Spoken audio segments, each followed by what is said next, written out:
শুক্রে শুক্রে 8 দিন হয় নাই বউ আনছে। এখন ওই সন্তান বউ পেকম ধরছে, পেকম।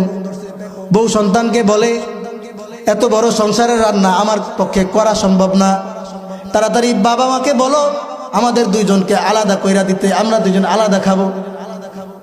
বউয়ের কথা শুইদা সন্তান মাকে বলে, মা তুমি বাবাকে নিয়ে তুমি আলাদা হয়ে যাও, আমাদেরকে আলাদা করে দাও। আমার বউ এত বড় সংসারের রান্না করা তার পক্ষে সম্ভব হয় না, অনেক কষ্ট হয়, এই জন্য আমাদেরকে আলাদা করে দাও। মায়ের মনে কষ্ট লেগে যায়।